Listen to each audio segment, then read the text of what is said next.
E aí, pessoal, tudo bem? Como é que vocês estão? Espero que estejam bem. Agora vamos falar aqui sobre o próximo capítulo, biografias. Lendo o mais simultaneamente possível Life of Tolstoy, do Sr. Derek Leon, o livro sobre Dickens, da senhorita Gladys Story, o livro sobre James Joyce, de Harry Levin, e a autobiografia, conquanto ainda não publicado neste país, de Salvador Dalí, o pintor surrealista, fiquei forçadamente impactado, ainda mais do que o usual, com a vantagem de que usufrui um artista por ter nascido numa sociedade relativamente saudável. Quando li Guerra e Paz pela primeira vez, eu devia ter 20 anos, idade na qual não se fica intimidado diante de romances longos.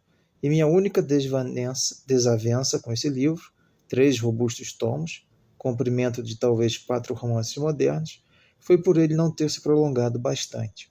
A mim pareceu que Nicolau e Natasha Rostov, Pierre Bezukhov, Denisov e todos os restantes eram pessoas sobre as quais se poderia alegremente continuar a ler para sempre. O fato é que a pequena aristocracia russa daquela época, com seu denodo e sua simplicidade, com seus prazeres rústicos, seus tempestuosos casos de amor e suas famílias enormes, eram pessoas das mais encantadoras. Uma sociedade assim possivelmente não poderia ser chamada de justa ou progressista. Era baseada na servidão, fato que deixou Tolstói desconfortável ainda em sua infância. E mesmo os aristocratas esclarecidos, entre aspas, teriam achado difícil pensar no camponês como alguém de sua espécie. O próprio Tolstói não abdicou de espancar seus servos até chegar a uma idade totalmente adulta. O proprietário de terras exercia uma espécie de trote de seigneur, algo assim, né? Em francês, não sei ler, sobre os camponeses em sua propriedade. Tolstói teve pelo menos um bastardo, e seu meio-irmão morganático era o cocheiro da família. Mas não dá para sentir por esses simplórios ploríficos russos o mesmo desprezo que se sente pela sofisticada escória cosmopolita que dá dali seu ganha-pão. A graça que os salva é o fato de serem rústicos, de nunca terem ouvido falar de benzedrina ou unhas do pé douradas. E embora Tolstói fosse se arrepender mais tarde dos pecados de sua juventude, mais vociferante do que a maioria das pessoas, ele deve ter sabido que extraía sua força, seu poder criativo, assim como a força de seus vastos músculos, naquele contexto rude e saudável, onde se atira em galinholas nos pântanos e onde as moças acham que são felizes se vão a 3 bailes no ano. Uma das lacunas em Dickens é que ele não escreve nada, mesmo em um tom burlesco, sobre a vida no campo. Sobre a agricultura, ele nem mesmo finge saber alguma coisa.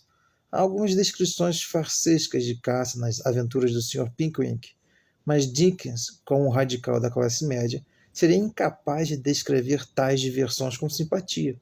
Ele considera os esportes campestres primariamente como um exercício de esnobismo, o que já eram na Inglaterra naquela época.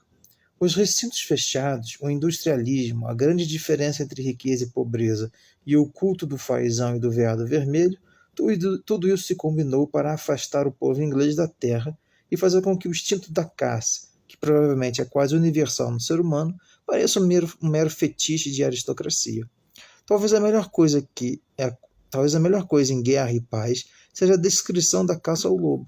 No fim, é o cão do camponês que ultrapassa os cães dos nobres e pega o lobo. E depois Natasha considera perfeitamente natural dançar na cabana do camponês. Para assistir a tais cenas na Inglaterra, seria preciso voltar atrás 100 ou 200 anos, para um tempo no qual a diferença de status não representava uma diferença muito grande nos hábitos. A Inglaterra de Dickens já era dominada pela turma dos intrusos serão processados. Entre aspas, né? Quando se pensa na atitude da esquerda em relação à caça, ao tiro e coisas afins, é estranho ponderar que Lenin, Stalin e Trotsky eram, todos os 3, esportistas entusiastas em sua época. E por aqui nós paramos, pessoal. Depois nós faremos uma análise sobre essa questão da memória, da cultura e dos valores, tá bom? Um grande abraço e até a próxima.